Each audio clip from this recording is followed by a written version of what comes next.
Hey, Marissa, today I really want to talk about something interesting, and you actually brought this up the other day. You were um, talking with the doctor's office, and you were asking the staff a couple of questions about the clinic, and it's stuff that the staff should have known, Right. and their response was interesting. Tell us what the response was.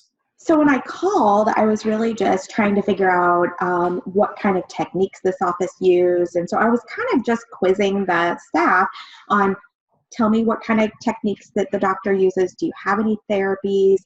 These are like basic questions in my mind that they really couldn't answer. And instead of, saying, let me find out the answer for you, let me get with the doctor, let me have them call you back, maybe they can really dive into some of your questions.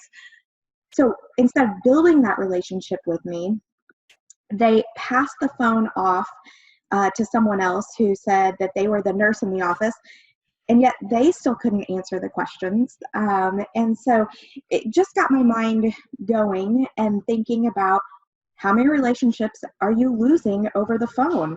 And I thought, what a great thing for staff and doctors to focus on for a while. And really, docs, ask your staff at the end of each day, did you have any questions you couldn't answer over the phone?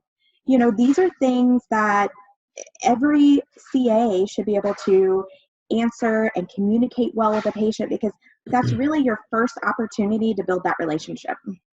It is, and it's that first impression too. So you walked away from those conversations thinking, wow, that office isn't very well trained. Wow, that office isn't Right. very professional. Wow, that office really didn't know how to handle my calls. And we're not suggesting that your staff has to know absolutely everything, but there needs to be a trigger when somebody asks something that they don't know. There needs to be a trigger of how to handle it. You know what, ma'am? I don't know the answer to that question, but that's an excellent question. Do you mind if I have the doctor call you back personally to answer that question for you? Yeah, And there's and that there's just something helps about.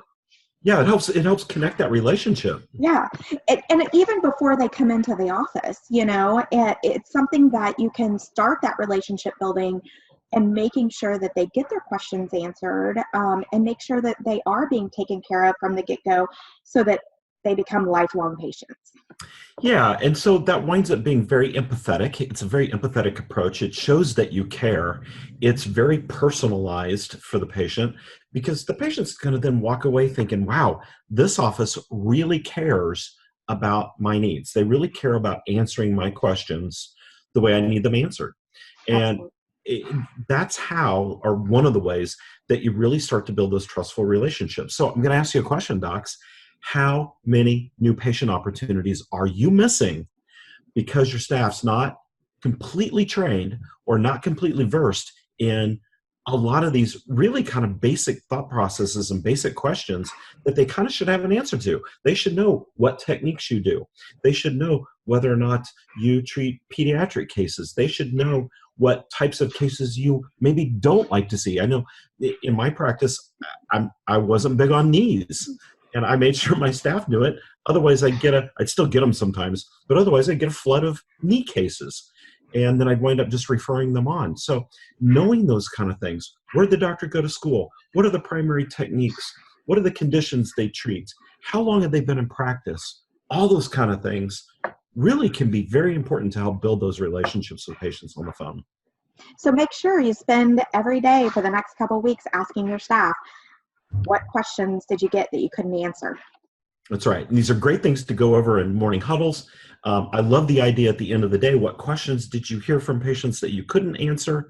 And make sure your staff knows that if something comes up and they can't answer it, make sure they understand how to handle that conversation and to get you on the phone if need be. Absolutely. Perfect.